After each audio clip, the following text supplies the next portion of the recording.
Good evening, everybody. Welcome in to the Michigan Football Live postgame show. And good night. Good night from California, where Michigan loses 31-13 to USC. There's losing, and then there's what happened tonight to Michigan, all three phases. Nothing really to, look at and feel good about. You can probably always do that if you're, really looking. Andrew Marsh was nice at wide receiver. Nothing really else that I would put out there to, try to make anyone feel good about this one. This was one that you really, they're not done. They could run the table, and that's the situation that they're in. But when you watch them play tonight, you really feel like that they're capable of that in any way. It's just there's you half expect it from the offense. You get the cold water, so you sit back and Bryce Underwood, I thought, even though he's the greatest quarterback recruit ever, thought there was going to be a learning curve. But then I watched him play in the first couple games, and he was way better than I thought. Not at Oklahoma, and tonight was a lot like Oklahoma. Underwood looked like, I'm not putting it all on him as everybody. He's part of it, but he totally looked like a freshman. This wasn't, some, coronation. This was, he got totally outplayed by his opposite number. And he had a nice, series. It was Michigan's first possession of the second quarter. It was a 14-play, 86. He came alive a little bit in that. He's, that was the Underwood. But, if you got to be consistent in football. You can't just have that for, one drive or a couple minutes. And half of his throws were like, he looked like Alex Orji, throwing the ball. He's a freshman. He'll learn from that. But, the part where, he had the bravado of, you've never seen anyone like me, and I'm the greatest ever. I mean, he didn't say that. I'm continuing his, what he had to say. I mean, when you say no one's seen anyone like me, this is cold dish of reality for him. He can be all right, but like, I watched, Dante Moore, who lost to Indiana, and they're talking about him being a, top 5 pick and all of these things. And, he wasn't very good. It could take a while. And, for Underwood, bumps in the road and everything, he's, I think, going to be a fabulous quarterback, but, he wasn't any good tonight.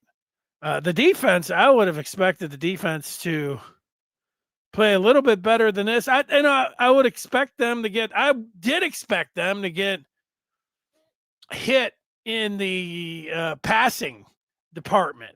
Mayava, Lincoln Riley, he's done it over and over again with quarterbacks. That guy knows how to scheme up an offense and a passing attack, but you don't expect to get pounded. They got worked in the air and on the ground. I mean, they got smashed. The tables were turned. Michigan got physically dominated up front. If it wasn't, you give Jair Hill forced a fumble on the second series. If it wasn't for that, and then also Barry had a pick when it looked like they were going to go in for another touchdown, that's saving the 14 points. We're sitting around talking about USC almost putting up 50 on Michigan if they didn't make a couple of those plays, because they were going in. And they were going to run it up on this team, and Michigan couldn't do anything to stop them. The screen game, Michigan couldn't handle that. I don't know if they got fooled. A 3rd and 26, busting off a 48-yard run. I don't know. It sounds pretty easy for me to say, those are the kind of things that you can't allow happen, but it happened. But then it just kept happening. And then they're putting, they put the 3rd string guy in, King. I know he's the one that, the busted off the 48-yard run, but then he had a 47-yard run, and then they're putting a 4th string guy in, and he's taking off for explosive runs. I don't know if they got fooled. Like, don't worry about that. I don't know what they're saying over there. I'm going to tell you how it looks. It was a very passive defense when you're lining up.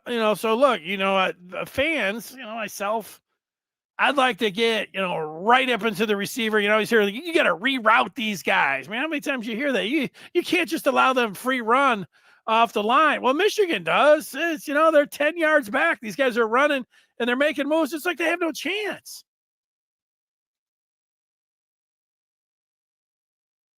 Well, I'm not Wink Martindale, but I don't know what that is. That's a question that I think needs to go to Sherrone Moore. And Sherrone Moore, I don't know, what he's doing. This was is this his worst performance? He was terrible, though. The team was terrible. That goes right back to the head coach. If we're always talking about, Sherrone this and he's doing a great job that, well, when he falls on his face and the whole team does, it goes right back to the top. And you got to ask yourself, what he's been doing. I know they went out there early, but they didn't look prepared. I mean, they came out and, my game plan, I'm not in the planning rooms and scheming stuff up, but I thought that they should have ran it right at him. Ground and pound. No, he came out throwing the ball. And Underwood didn't have it. His screens were flat. He was throwing like Orgy. 3 and out. SC comes out and they're rolling. I mean, they're on fire. Quick passes. And that's, what the defense is. They gave up 75-yard first series scoring drive down at Oklahoma for a touchdown. When they went to Nebraska, they gave up 70 yards on the Cornhuskers' first drive. Against Wisconsin last week, the Badgers went 75 yards, pushed them all over the field. And then it was quick, 11 plays, 75 yards, bam! SC was going, whatever they, drinking a little coffee beforehand, having a couple energy drinks, they were ready. Michigan was not. And it kind of just got, it felt like it was so bad, but then they got Jair Hill forced that fumble. You're like, wow, man, this thing seemed like it was over quick, but hey, that could be a turning point. Oh, Michigan moved the ball a little bit, but a sack. The offensive line, this is the offensive line. This offensive line isn't close to being. They had some injuries. They had guys in and out. But this offensive line is that's one of the things, you say, well, you pin your hopes on making a run, or it's right after the game, making it sound like they could put something together here. I don't think anybody thinks they can or anything else. But I mean, how do you look at the offensive line and say, oh yeah, well, they can lean on that? What do they have to lean on here? Are they leaning on Sherrone Moore? Are they leaning on their offense, their quarterback, their captains, the defense who got punched in the mouth? They don't have anything to lean on. You know what they have to do? They just need to go out and beat Washington and get their feet under them and just, play the rest of the year. Because, I don't know.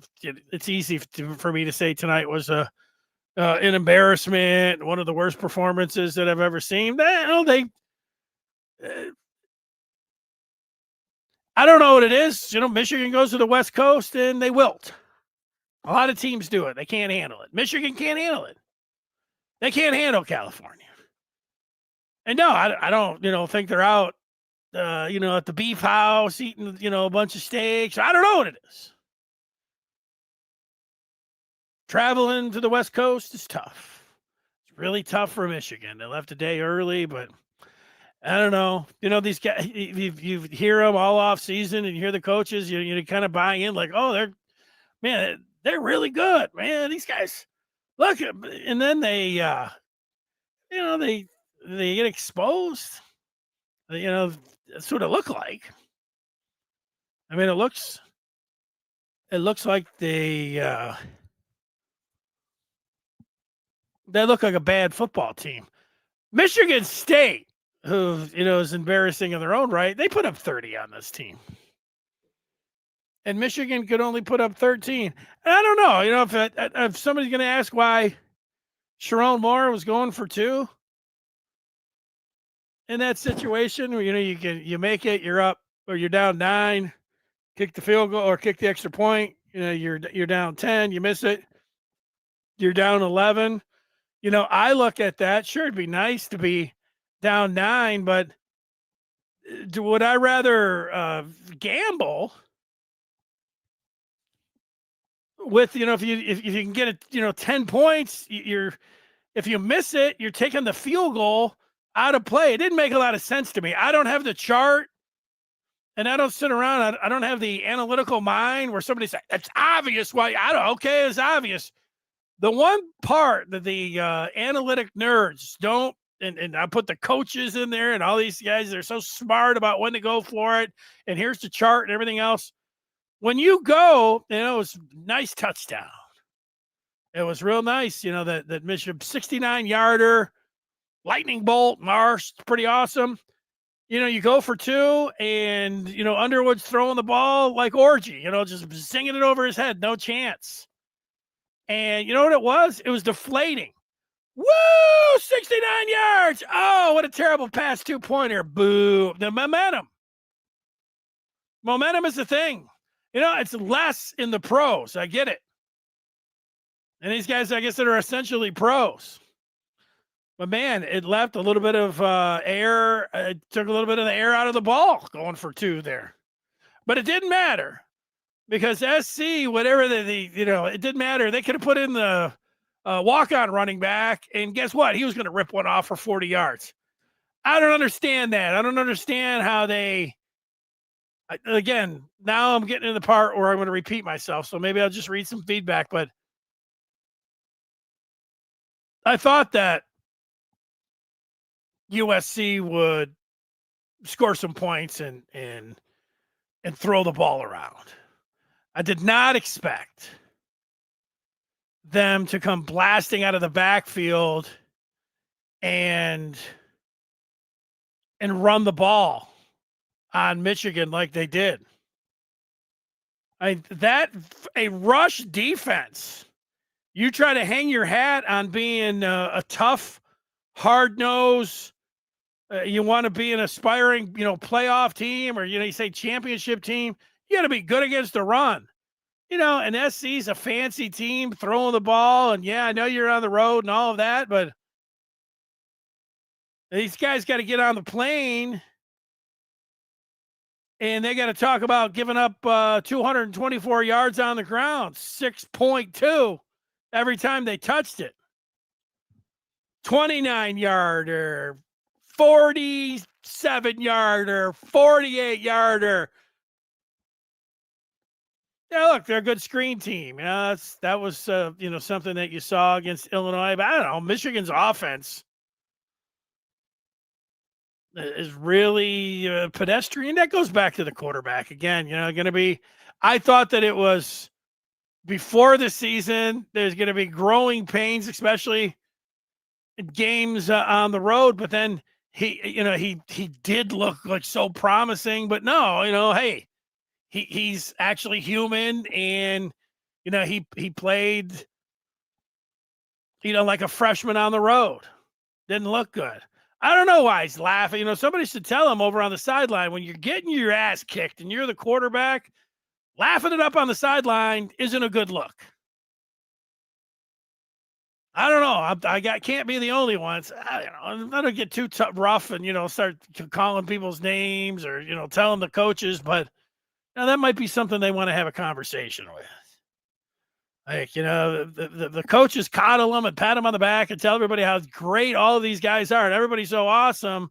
And when it goes the other way over there, stand on the sideline and look like you care. Oh, look like it's you're going over. You just heard a joke at the comedy club, and I know you're a victim of when they're shooting over the cameras over on the sideline. You don't know what's being said, but all of that. So I don't know. So the screen game, the Michigan's tackling. I'm not really sure why. They're such a poor tackling team. They can't punt. And the officiating, it's frustrating. Any call that goes against Michigan and going in, Michigan was getting the least amount of calls in the country. That's going to be pointed out. And most of the fans think it's because of, Connor Stallions, the cocky sign stealer and everything that went on. Everybody wants to cheer and, laugh about him, what a great guy he was. But the backlash, people are like, oh, no, the refs are on us because of that. So I don't know. You got your guy and you love him so much and he didn't do anything wrong. So it all, is a conspiracy or it's just a flat out, we're going to get him, with the whistle. All of them are thinking that way. I don't know. But look, I'm not going to sit here and tell anybody that I think they're getting a good whistle because I don't think they are. It's frustrating. That bad pick that Underwood threw, I'd like to see some more. Watched it, but it looked like McCULLEY was in there. Looked like he got held. I know there's a lot of that going on. They get a couple calls finally. Maybe it evened out on the ledger, but I'm not sitting here. If you just turned in and said, "Oh, you're making excuses," that's the last thing that I want to do. But I at least wanted to say that the officiating is frustrating. The coaching is more frustrating. The game plan on offense and whatever they were doing on defense, whatever Wink thought that let's give them a lot of cushion and however the screen game is, let's backpedal in it. Let's try to wrap up. We'll encourage you guys to wrap up, even if they can't. I don't know what he said to them. Watch out for these running backs because, they get hoodwinked because they, coming in said, don't worry about the backs. They don't really have anything. And then, their top guy goes down. Their second guy's working them over. The third guy's working them over. The fourth string guy's working them over. So I don't know. I don't know what to say about that.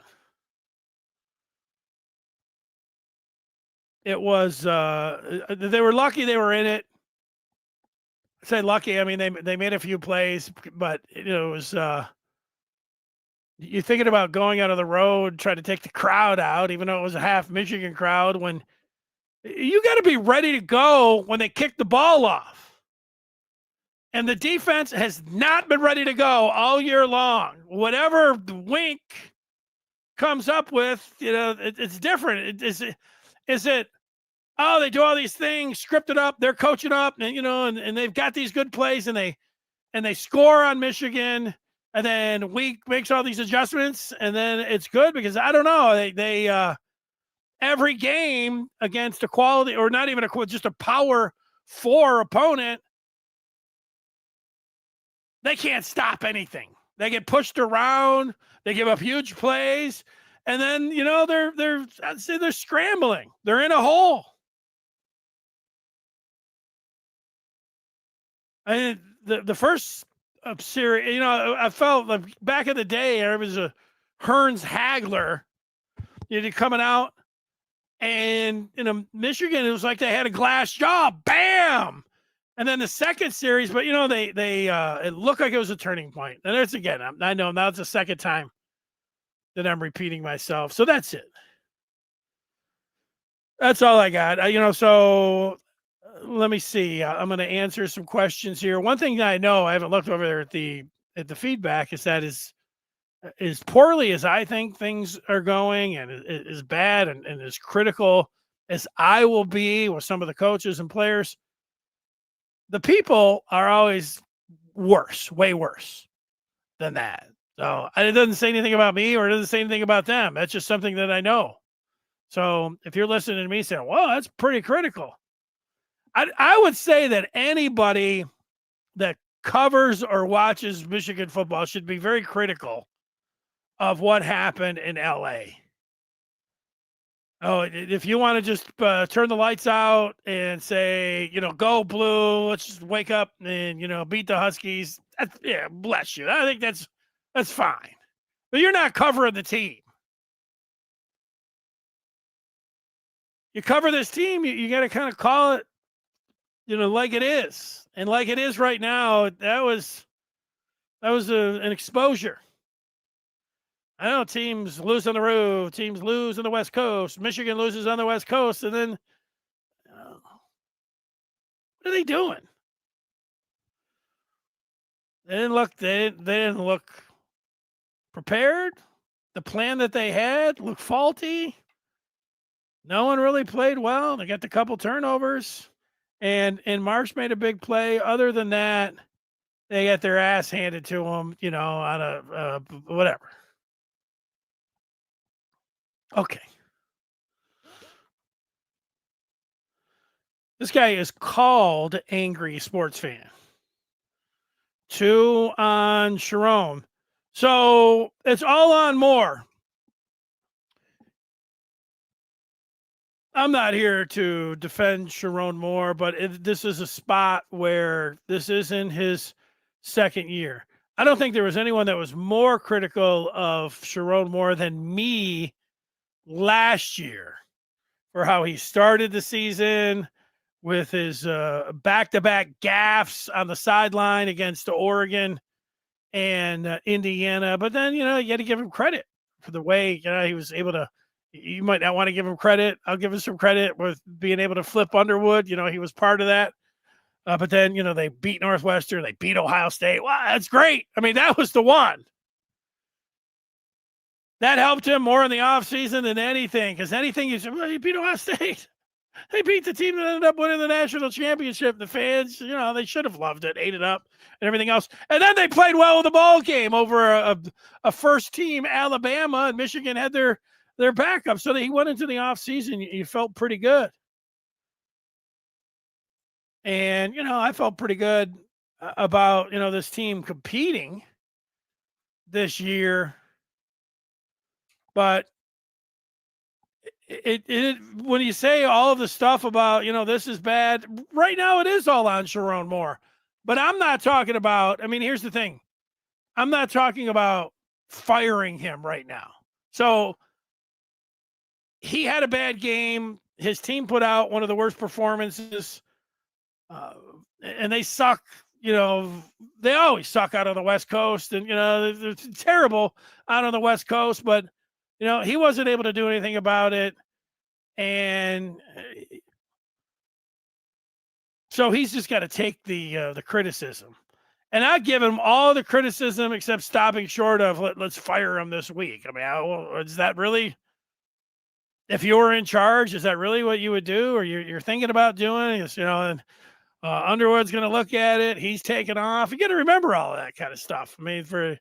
You're thinking that I want Moore out. Well, you're thinking about you want Moore out. You better talk to Underwood. You think he's going to be like, yeah, whatever you guys want to do.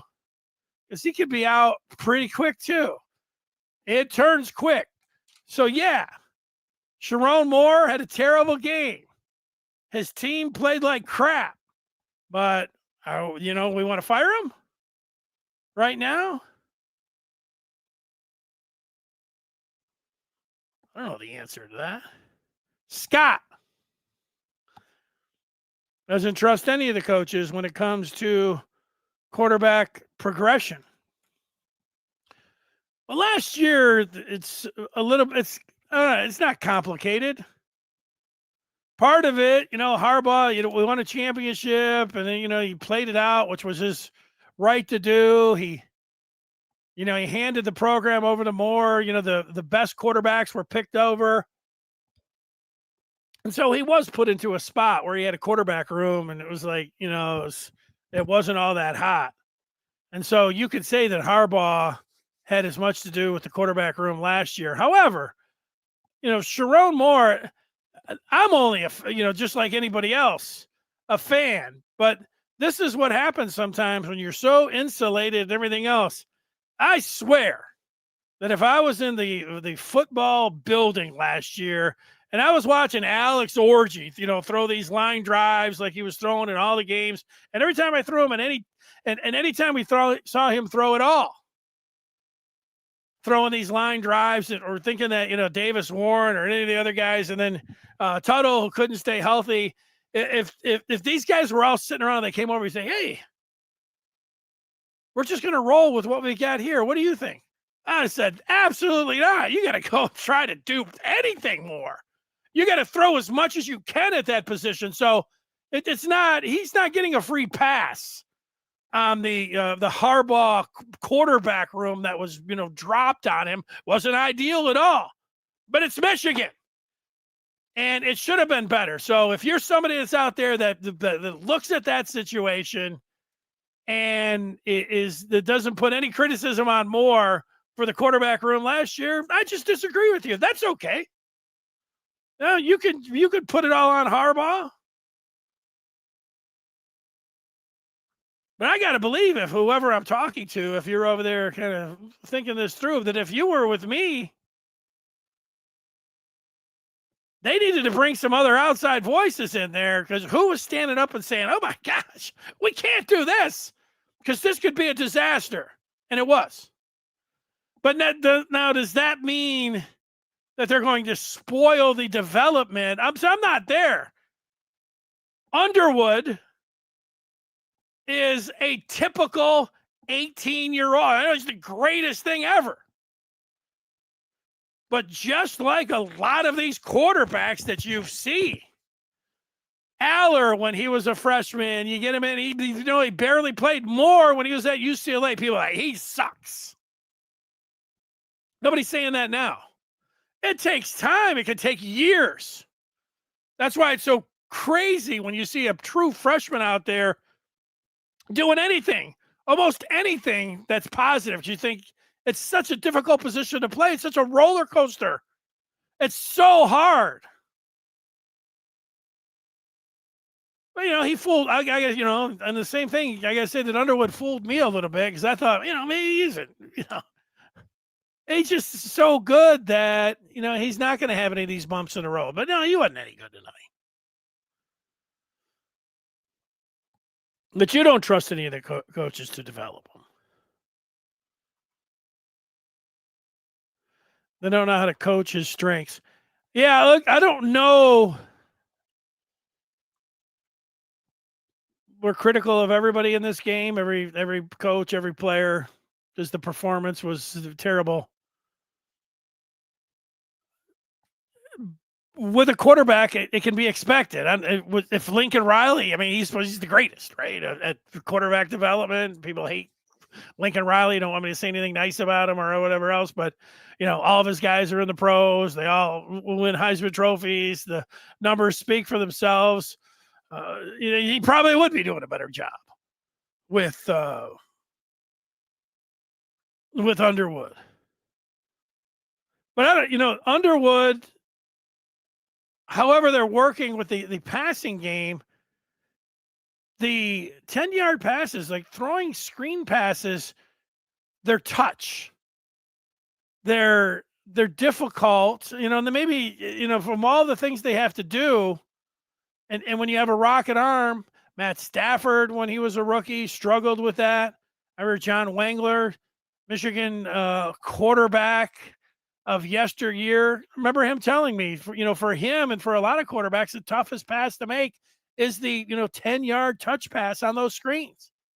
Underwood struggles with it. He's throwing fastballs, or he doesn't have the touch, everything. And he's looking at the one that he threw to Justice Haynes before Haynes got hurt on that first possession, that Michigan's best drive, first possession of the second quarter. He threw the ball and hit his hand. Underwood, I'm reading it, and Underwood's like, what are you doing? I was like, what are you doing?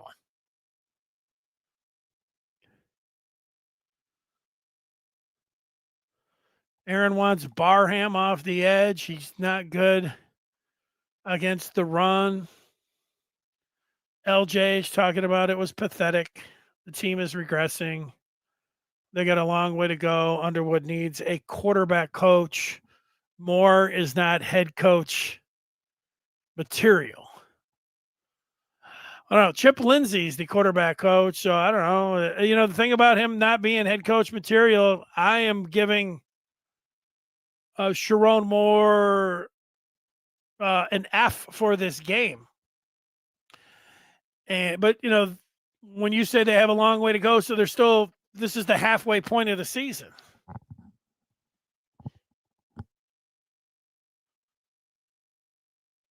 You got to give him a couple games. I'm not calling for. That's the thing. I'm not. I'm saying he's not head coaching material. He gets an F for tonight. But that's just where I'm at. LJ misses Harbaugh. Yeah, Harbaugh, it took him a while to, get things going, obviously. I mean, he did come out. I mean, Harbaugh is one of the greatest coaches ever. So this is always tough when you say you don't want to, it's tough to follow a legend. Harbaugh is one of the greatest coaches ever, college or pro. He wins a national championship. So, yeah, that's going to be a tough thing. So, yeah, of course it's going to feel more like Rich Rod or Hoke. It comes down when you're talking about the very, very top. Vince says he's not mad. He's mad about the way it looks. It's been 2 seasons of poor tackling, poor O-line play, and not being ready for road games. I don't know if Sherrone can fix it. That's fair. Robbie's saying it's disappointing to say the least. That's fair. Haven't been ready in these spots. Fair. Pathetic. Fair. Easy says both of our coordinators lose games for us. They are both below average. Wink is the new Don Brown.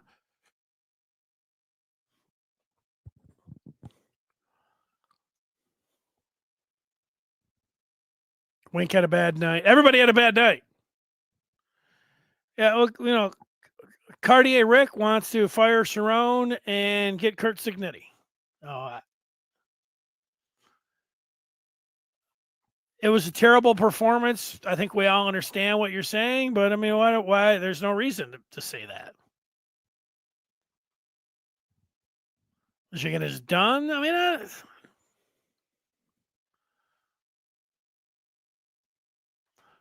run the tape. Defense is the problem. Offense is the problem. Tonight, they both were the problem. Defense was the problem tonight. I was surprised, but the offense was bad too. All right, so we're going to argue about special teams wasn't all that hot. This sums it up. Terrible game all around. Yeah, the punters. I'm going to take a few more here. Tyler, giving his opinion, says every single phase of that game stunk to high heaven. 3 and outs, Shank, huge runs. Yeah, Tyler, you kind of put it, summed it up pretty well there. That game did stink to high heaven. I don't even know what that means. I've heard it before, but I agree. Whatever high heaven, stank smells like, that's it. It's coming from LA, and it's maize and blue. All right. Don wants to have a serious conversation about Sherrone. The best 2 performances of the year were under Poggi. Can anyone argue we wouldn't be better off with Poggi as a head coach? I mean, I'm not.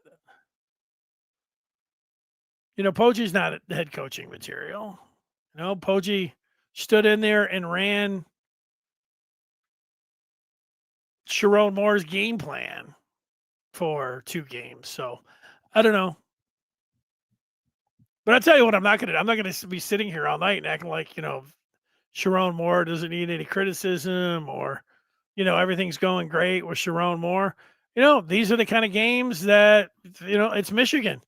You're getting evaluated all the time. It is a situation that is fluid, and whatever you thought about him earlier today, you're allowed to think about, things differently, that, he's not all.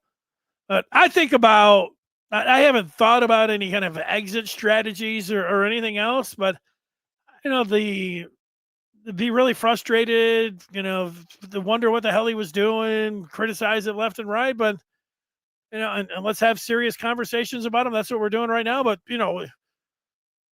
calling put Poggi back in there, or, fire Sharon Moore right now.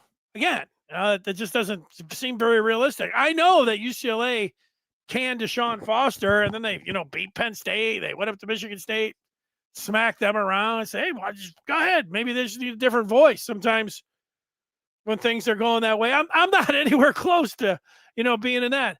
The biggest part of that, again, is you better go talk to Underwood. So all this bad mouth and, the head coach and, let's fire him. If that would be the case, what you do in this era of college football is you hand every single player a get out of Michigan free card. Say, you want to go somewhere else? Nobody's going to criticize you. You probably should. They're going to have to take a couple steps back before they take a couple steps forward, no matter if, you think the coach or whatever else is going to go on. So, I mean, is that really, you're ready to dynamite everything? I'm not ready to do that. I don't know. So is that making me soft or the voice of reason? Because I know. Linda wants Scott Loeffler to come in and work with Underwood. Only bright spot in the game was Marsh. We got something with him. Yeah, I think Marsh, and I think, Jair Hill making that play, and, Barry coming up with the pick. McCULLEY had a play or two, but yeah, not much. When you can't effectively run the ball, everyone looks like a freshman. I don't know what was going on with running the ball. They couldn't pass protect. I felt like they were running the ball. I don't know how much they committed to it. I don't know what they were thinking when it came down to running the ball. What they couldn't do was really throw the ball. I know he ended up hitting Marsh, and there was the 14-play, 86-yard drive to Michigan's first series of the second quarter. They looked fantastic there. And, there were a couple other ones where they had a little bit of something going, but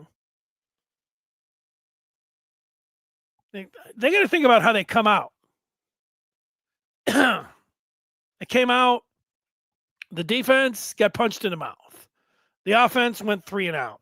They go into the locker room. Michigan gets the ball. They come out 3 and out, and they have a 28-yard punt. You're going to win on the road. Let's start there. You're a coach. You're a player. What are you doing? You're thinking about manhandling this team and punching them in the face, and you throw the ball 2 times on the opening drive. That's the script. Hey, that's what they think we're going to do. They think we're going to run, so let's throw it.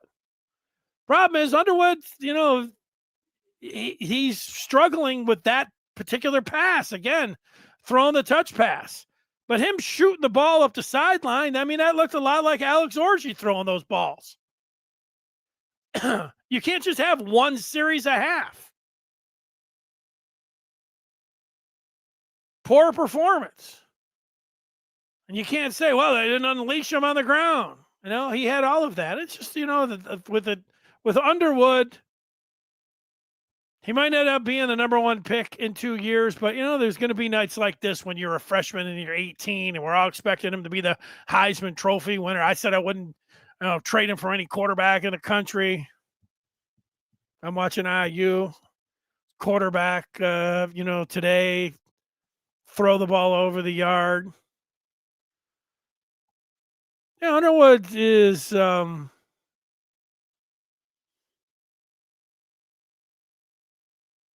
freshman. We put, you do expect a certain level of play from the quarterback, and they didn't get it tonight. That's not. You be critical of him and still think he's going to be the first overall pick in 3 years. But I'm not making any excuses for him. Is it Chip Lindsey's fault that, he looked like crap tonight? Is that what I want to say? I think it's Underwood's fault that he looked like crap. But I think he's going to get better. He's got to learn to, deliver the ball with some touch. Maybe he needs to mature a little bit. He's had everything, he's been the greatest and everybody's told him he's greatest. He thinks he's the greatest, which, not a bad thing to think if you can back it up, but he hadn't really backed it up. And so now everybody's going from, hey, you're the greatest of all time, to being like, hey, you can't throw a ball 10 feet without some touch. Why are you laughing it up on the sideline over there? Maybe, maybe he does need to grow up a little bit. I don't know. I know nobody likes it. Gonna like, you like pounding the coach and saying, he sucks and let's fire him. But, the coach or the quarterback, if we just look at how the quarterbacks played tonight, one played like a guy that is, played a fabulous game, and the other guy played a poor game. You're going to win a game when you do that? You can't run? No.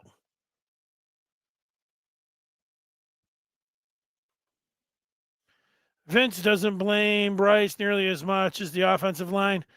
That's fine. I didn't see many catchable passes. He gets hot. There are a couple series. Great series in the second quarter, but that's all it is. What about everything else? Yeah, no, he doesn't have a lot of time. I don't know. Let's ask Sharon Moore. That's a good question for Sharon Moore. What's he going to say? Credit USC. We got to work on something. I don't know what he's going to say. We got our ass handed to him. We just got to work on getting better. That's probably what he's going to say. We had a bad game. We got to work on getting better. You're going to get some coach speak. That's all he can, talk about right now. What else is he going to say? Our players suck. I was can't say that. I was dealt a bad hand. I don't know. Is that true with the players that he has? I can't call. I don't know. He's not going to say that. Kenny doesn't like the adjustments on defense. Lincoln Riley bullied more, Robbie did expect USC to run it well. Oh, he corrects it, didn't. It's like,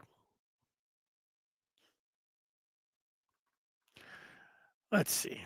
If you're just joining us, let's get to the bottom here. Aaron's out there, arm tackles.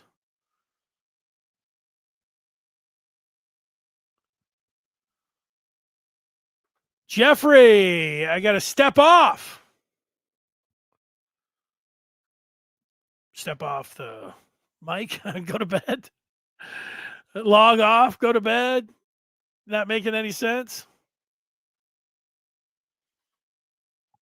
Quit with the Bryce overhype. He's athletic, but not a great or accurate quarterback. He's not winning playoff games. Even as a sophomore or junior, face the facts, inaccurate. Yeah, that's going overboard a little bit.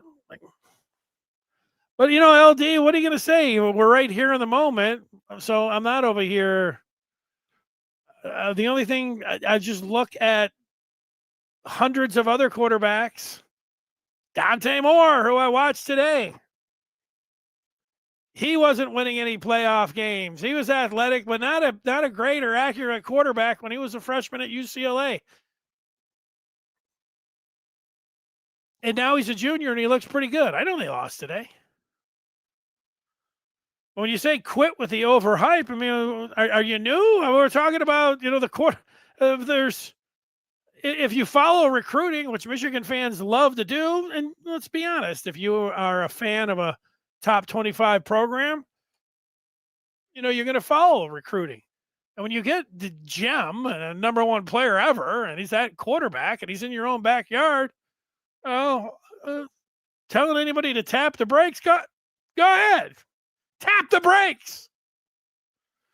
But this, this stuff that, this is fine. You can talk about the overhype. Like right now, I think that first sentence is fine because he was, hyped more than any quarterback ever. And he started as a freshman. And he looked great against New Mexico and CMU. I know. But it looked like that he was going to be different. Like he said he was. But no, he's not very accurate right now. He throws the ball too much on a line. And right now, they are, am I going to say they're a long shot for the playoffs? Yeah. Tonight was going to go a long way, and where they were going to be, I thought they had an easy schedule. They win this one. They're talking about playoffs. We're not talking playoffs. But this part about, even as a sophomore or junior, face the facts and accurate, I mean, that's going a little bit overboard. M-Glow Blue 1337 is talking about we got some pieces to be a playoff contender in 26 or 27, but we are way off this year.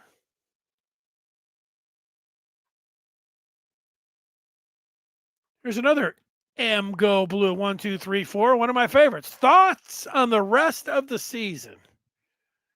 Well,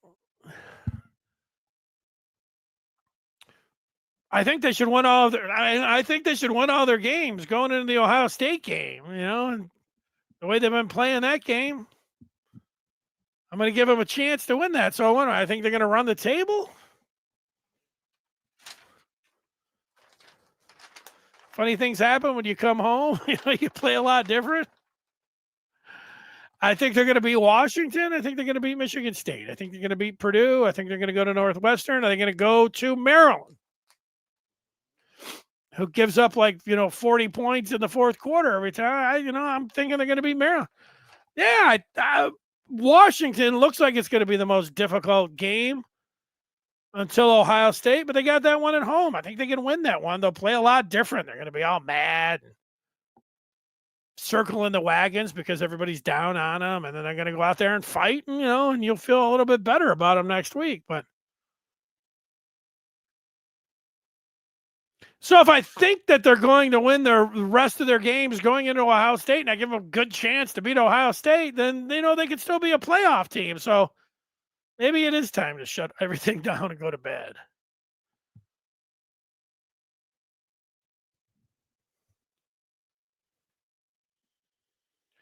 I'm going to look at a couple more on the feedback. Is that sounding crazy?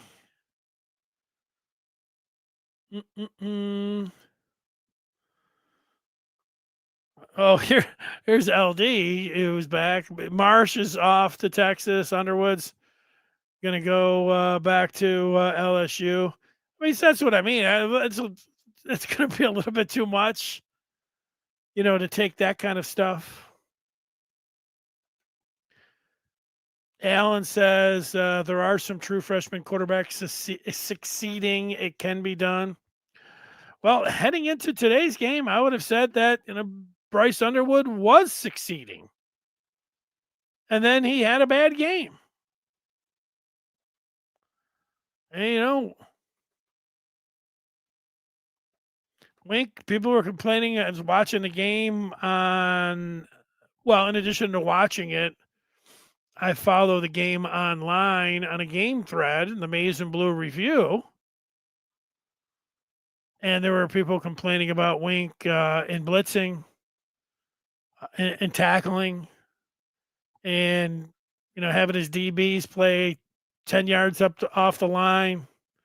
His propensity for this team against Power 5 clubs to give up 70-plus yards and touchdowns on the first drive. Also complaining that, he's putting a true freshman on Lemon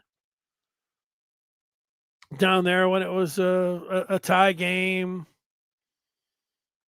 And also, did I mention the tackling? Probably. I don't know what's going on.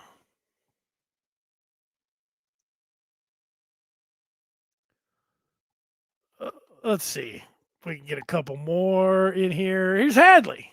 Predicted all of this. Predicted the Tigers' demise and Michigan losing. Now he's saying special teams and punting really needs to get it together. 30-yard punt. What's that all about? This is the worst GM of the year, or worst game of the year. Yeah, well, I'll agree with you on that. Yeah, the punt,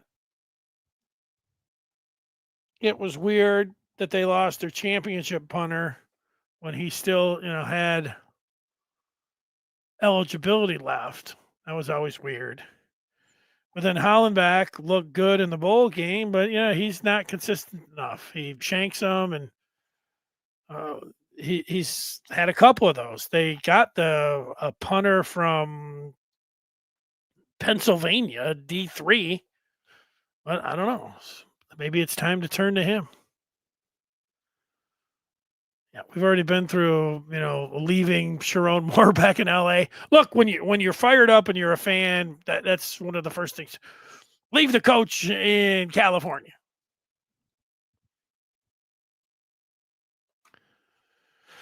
Robert says, stop giving them the first possession. They score, they get the momentum, and we're playing from behind. Oh, here we go.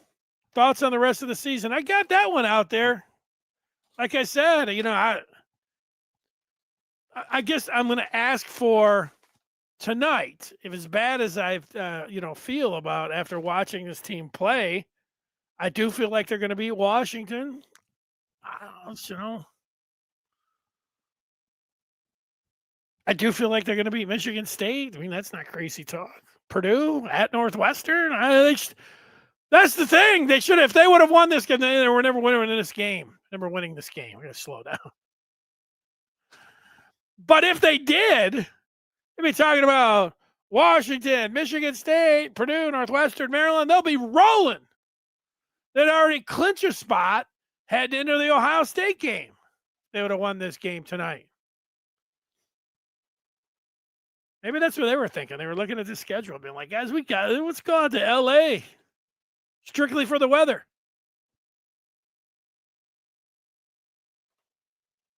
Todd says they're mid. We will beat below average teams, but we'll lose and look terrible versus good teams. Well, they don't have any good teams left on the schedule except Ohio State. So there you go. And, that's a different, ball of wax, OSU. Damon said exactly about Harbaugh. It took a little while, and some of you all wanted to get rid of Jim. Yeah.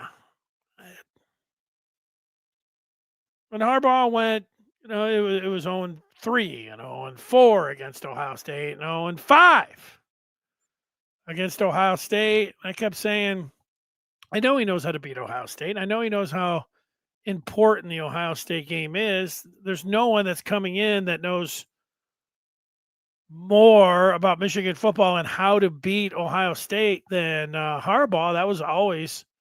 But then after the pandemic, I looked at him and thought, he just looks like he's checked out. I was ready at that point. But yeah, a year and a half in, we're exactly a year and a half in with Sharon Moore. I'm going to give him the second half of this season. I almost feel like, yeah, can he rip off 1, 2, 3, 4, 5 wins in a row? He should rip off 5 wins in a row. Let's see how he does, and let's see how everybody's feeling then, and how they play against Ohio State. Is this true that this team is entitled? There's no grit outside a few position groups. RCV. Yeah, that's the thing. I don't know about. Sometimes you go out there and it's one of these things. I don't think they're as bad as what they look tonight. Well, they had a bad night. USC had a great night, but yeah, that's I'm not chalking it up to you win some, you lose some. Be furious with Sharon. Well, we got to see how he's able to come back. He's a very young coach. Everybody's on him.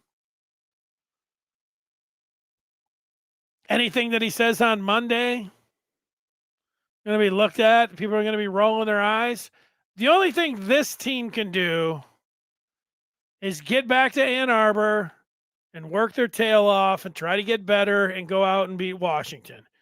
And if they're able to do that, and then they, beat Michigan State, enjoy that, the next thing you know, you're feeling like, maybe they can win all their games to Ohio State.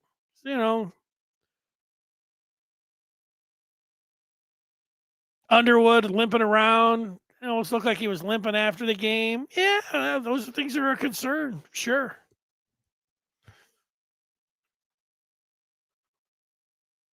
But, so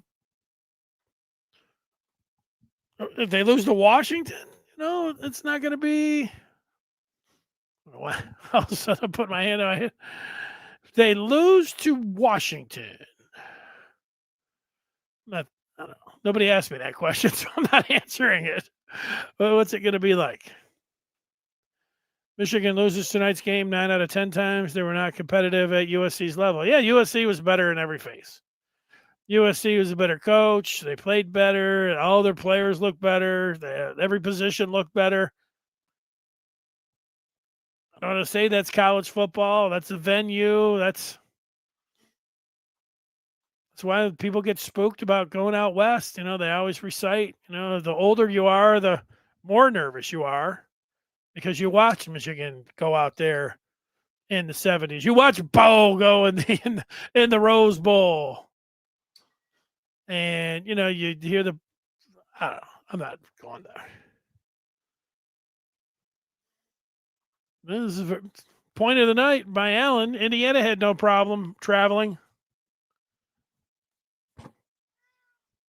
Good point, Allen. I don't know what to say. No, they didn't. They had no problem. They looked great. They were handling it.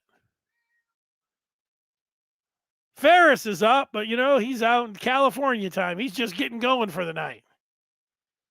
And he says he's got to learn how to do thrusters at 100 pounds with reps that last all the way through the USC fight song.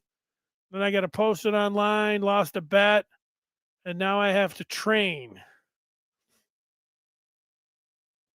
I don't know what a thruster is.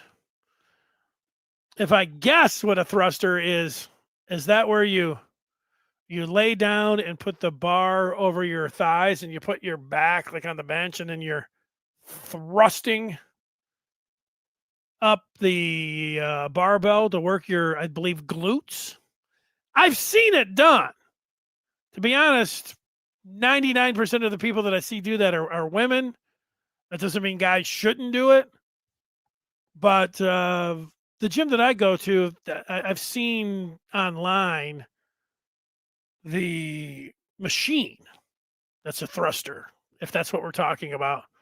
All the other ones, I see you have to have, I see people like, they've got their own cushions and it looks like you got to know what you're doing a little bit for a thruster. I don't know where that came from. Interesting bet, 100-pound thruster by Ferris. What's Jeff talking about? I'm working backwards here, so it's not working because he could be talking with other people, and I don't know. So maybe I'll go to the. Oops, thrusters are done standing up. Smash the Numbers is going to the movies. Wants to have the mind of a goldfish. Talking about James Franklin. You know, you never have to apologize for asking the same question. I was just moving around here. Sometimes I feel like, there's thousands of people watching. And, sometimes maybe like the same 5 people just for a brief period will be using the feedback. And so sometimes I try to zip forward to see if I get some new ones or different ones, different opinions. But tonight, I think everybody's, in the same boat. It was not that, even if you thought that they were going to win, look, I picked them to win. It's a bad pick. But in the manner that they got destroyed in every phase of the game, and you hang your hat on defense, overall, offensive line, the ground game, Bryce Underwood, and none of those things came through.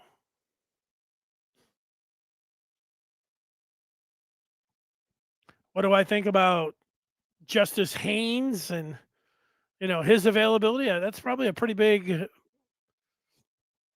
Not probably. That's a big deal. I don't know. Bruised ribs. Something in there. Looked like I took a shot in the midsection. I'm thinking about what Moore had to say to the sideline with Tappan. He's going to be fine. Is that what he said? Or, he'll be back in there, and then he wasn't. He was riding the bike. I don't know. That's a pretty big deal about his availability and where they're going and thinking about the rest of the year. So, yeah, I don't know. You see teams pick up the pieces before. So for Michigan fans that were, thinking about, this season being one that would be in the playoffs, it sounds stupid tonight, but they've got a bunch of games that they should win. And if they can beat Washington, it's got to start there because that's going to be the toughest one, I think. Want to make a case for Maryland, fine. Backyard brawl, okay. But, Washington's the one. And there's nothing that's a better motivator than, getting completely undressed on national TV and then, have to go back out there. Everybody, and rightfully so, is saying, not behind them, or they're going to say, nobody believes in us. Right. Yeah, nobody does. Not after that performance. Why would they? But, you get home and, just get a couple wins, stack a couple wins, and people will be feeling different about the team. But, that's where I'm at. Do I think we'll see Jasper Parker against Washington? I'm going to say I hope not, or I'm going to say I hope not. I was going to say, Michigan blows them out. Sure, you want to, but do I want Jasper Parker to be, getting meaningful carries in the first half? That would mean that Justice Haynes probably, is going to be down for a week or more, and I don't want that. I mean, he's their best player on offense. I know McCULLEY and MARSH are in there, but, that's it. So let's sum it all up here tonight. Terrible performance across the board. Marsh did a nice job, but real concerns. And where do they start? Where do they start? Where do the concerns start? let's just start it over on the offensive line, because that's what, if they are going to be able to put some games together and everything else, that's the unit that needs to step up the most. But the offensive line, when I say I think Underwood's going to be fine, I think, him being back at home, like a true freshman, like an 18-year-old, he'll be better next week. And these learning experiences are going to help him. I'm rolling my own eyes. I mean, a lot of this sounds like coach speak, but if you're out there listening, this is probably what you need to hear. It doesn't mean that Michigan has completely lost it in terms of how they're developing him. This is, I don't want to say this is what you should have expected. This was in the realm of you take 100 5-star quarterbacks, highly touted quarterbacks, and throw them right into the frying pan. Almost all of them have these up and down type performances because they're 18 and the position is the hardest position to play in sports. So I'm not going to be, it's not that I'm being overly critical. I've been critical. Underwood had a bad game, but he'll need to learn, he'll learn from it and probably will help him in the second half.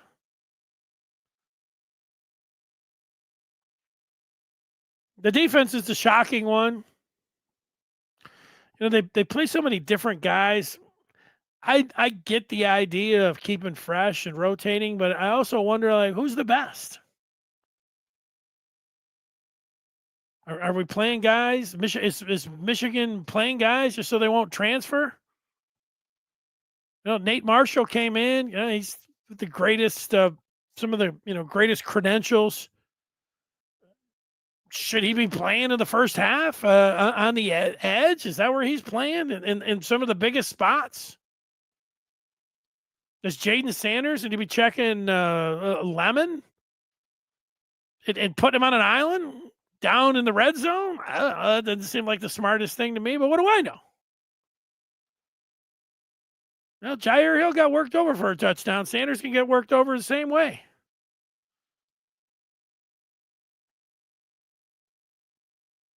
When is rotating and playing too much personnel? When does it get to that point?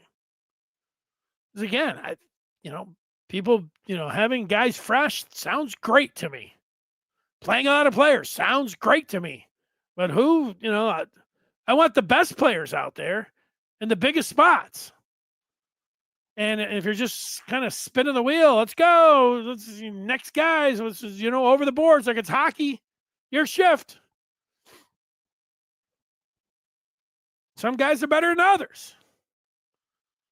Not saying that's frustrating to me. I don't really know what they're thinking over on that side of the ball. Lincoln Riley was at home, and he had an experienced quarterback and outstanding wide receivers, and he just dialed it up. It was like he had Wink's playbook. That's all I have here for tonight. I want to thank everybody for watching or listening to the show.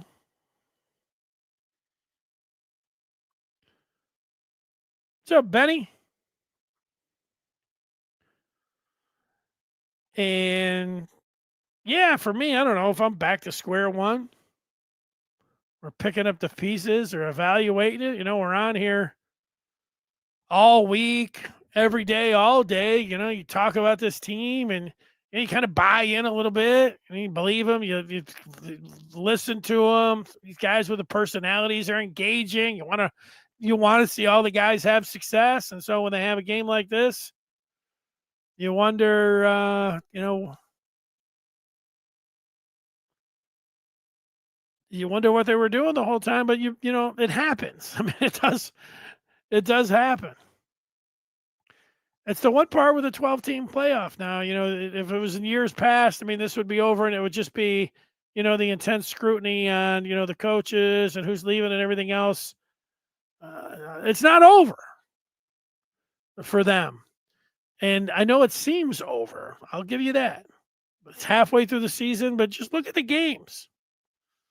And again, it gets a little bit when you start talking about ripping 5 games off in a row. Do I really think this team can win 5 games in a row? If I give a pause and say probably not, but then I think, can they beat Washington? You know, I think they can. They beat Michigan State, Purdue, Northwestern, Maryland. Yes. I think they can beat all those teams. So it's their job to get back there and show everybody that they can put one foot in front of the other, scheme up a defense, you know, and, you know, and play complimentary football. I don't know. That's all. That's it. Thanks so much. Everybody have a great night. Thanks for everybody for sending in feedback. I hope I got to everyone. If not, we'll see you over on the Maize and Blue review. If not tonight, definitely tomorrow. Why not sign up? You know, you want to keep it going. You like, you know, talking Michigan football, head on over to on3.com, hit the Maize and Blue review, hit that subscribe button. You're in. I'd love to see you over there and what you have to say about it. 31-13, the final tonight from LA and the City of Angels. Didn't go the way anybody wanted, but that was it. Thanks so much again, and everybody have a great evening. Goodbye.